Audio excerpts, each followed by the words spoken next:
Let's just start with this. In the Bible, when it talks about dating and the length of time that you should date someone before you marry them, it's about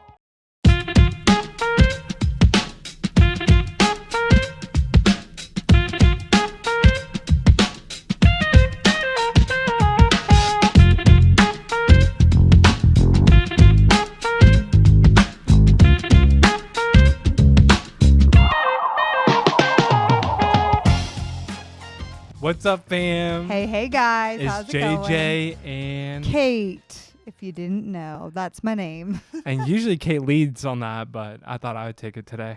Whoa, Lovey is just coming all up in your face right now. If you guys are seeing this on YouTube, you can see little Lovey. She's actually going to be interviewing and answering the questions. It actually looks like she's about to do the interview. Yeah, she's like, okay, I'm ready to answer all of your dating questions. I know. Well, guys, we have some Q&A today. Yes. Which is my favorite. I love Q&A because, you know, in almost every event we get asked to do now for Heart of Dating, we're always like, we should definitely do a Q&A segment because there's so many questions always from you singles wanting to know how to date better and just wanting specific questions answered. And so it's going to be fun. These questions were sent in mainly from our Patreon fam. Some of you guys over on Instagram submitted them or voted on the questions you really wanted us to answer. And I just want to do a quick shout out for Patreon, which is our community to help support us as a creator of this podcast, to help us be able to run this podcast, because believe it or not, it's kind of expensive to run, though we love it. And you can contribute for as low as $5 a month.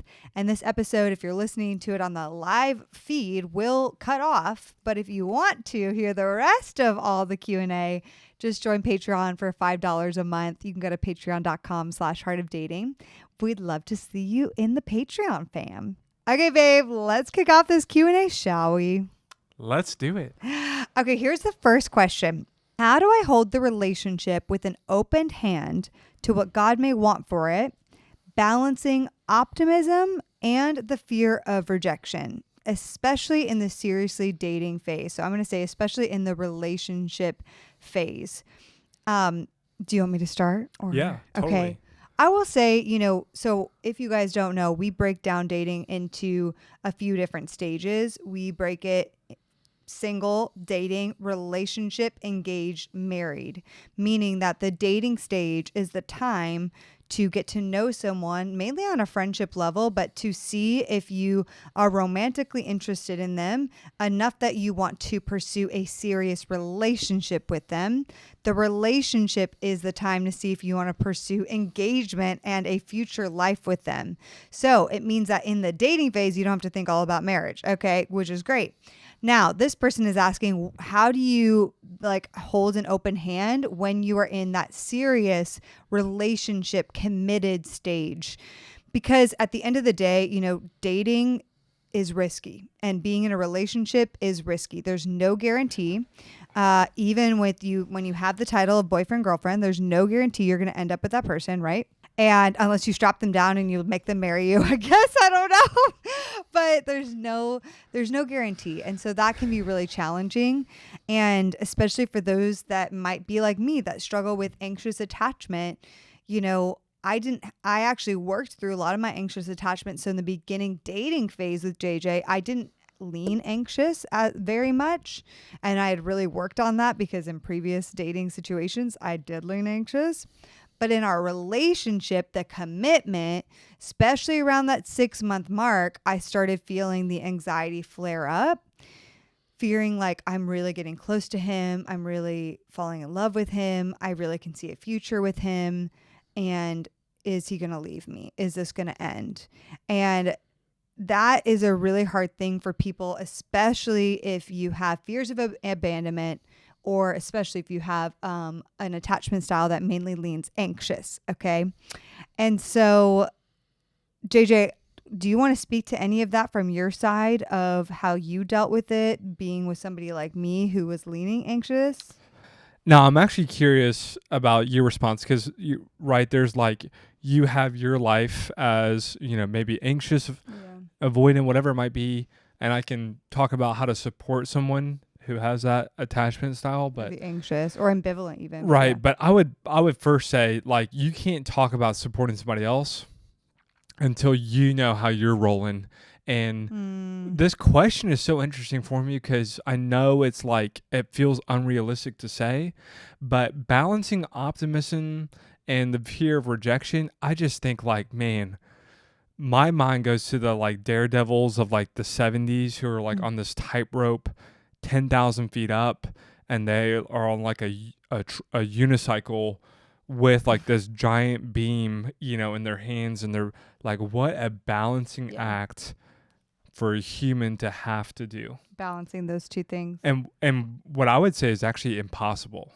Like, and what I would say to follow that up is, as believers, my desire is that we operate in such a way that I'm not scared of rejection here. Right. Right. And I'm also, like, not holding out optimistically, like, this is my person, and I'm praying every single day, God, would you just confirm that this is my person? This could finally be the one I've been waiting for. Like, or like make it happen for me. Right. It's like I'm in a place of such neutrality. Or surrender. A surrender that, God, like, whatever you have for me, that is what I want. And if that is a no on this relationship, then that is exactly what I want. And if that happens to be a yes for this relationship, and you feel like you were supposed to keep going forward and pursuing one another, then that is what I want. Yeah. So first, recognizing there's always risk in dating. It's risk. Like, there's always a risk of rejection and a risk of no commitment at the end of the day, or a breakup at the end of the day, until you are engaged. Even then, there's some risk of it until you are married, because the hope is obviously that you're not getting divorced at that point. But yeah, that is why dating and relationships specifically are so difficult, because there's no actual guarantee. There's always going to be a risk when it comes to love. Love is very risky. Now, what I will say is a good check-in point for me that I had started practicing before being in a relationship with JJ was just thinking through, okay, if I am at a point where the thought of this relationship ending would absolutely destroy me entirely. Right.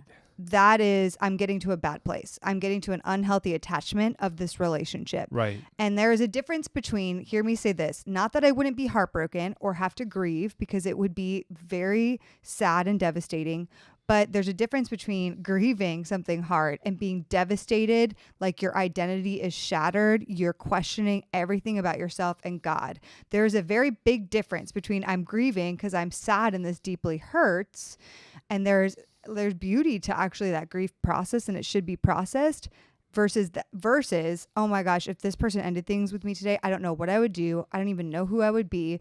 I would question so much about myself and about God, like that. Right. Like, you would question, is God still good? Yes. Right. And so I had to question multiple times, check-ins, like, if JJ broke up with me, would I be destroyed? And not devastated, like I would be devastated, but would I be destroyed? Okay. And would that destroy a lot of my worth and value and identity with God? And if you are teetering on that, that is where I believe there's some further work that needs to be done.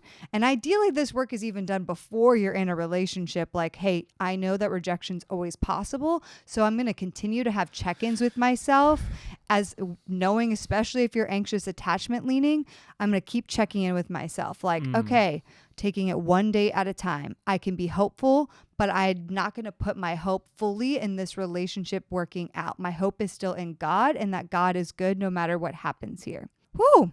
It's a balancing act. You nailed that. Well, it's a check-in act. Yeah. Right. Balancing act is, I just still feel like that is such an unrealistic, impossible place for a human being to be.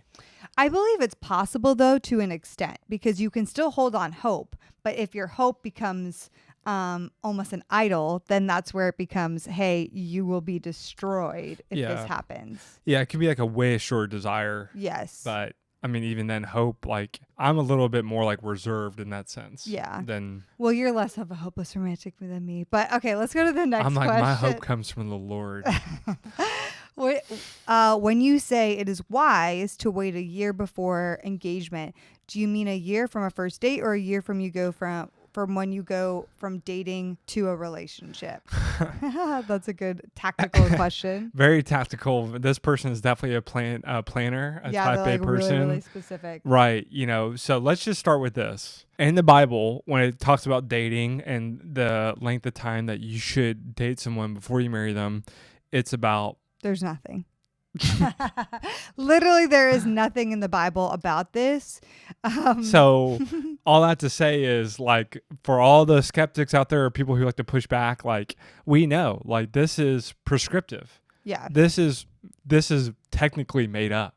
Right. It's our best guess, our best wisdom, our best piece of advice from our own personal experience and the experience of people who are much smarter and wiser and have way more experience in relationships and marriage than we do. And like therapists, like Gary Thomas or Dr. Henry Cloud, right. Deb Fileta, all those people would recommend waiting 4 seasons, okay, aka a year, before you get engaged to someone. Now, to answer the specific question between first date and relationship, like what we're kind of talking about here, if this person is doing everything by the book, yeah, you're kind of talking about, okay, day 1 and then 365 days later, it's okay. Yeah. Or I've been dating for 3 months. Right. And then we got into relationship on day 1 of 3 months, which would be day 91.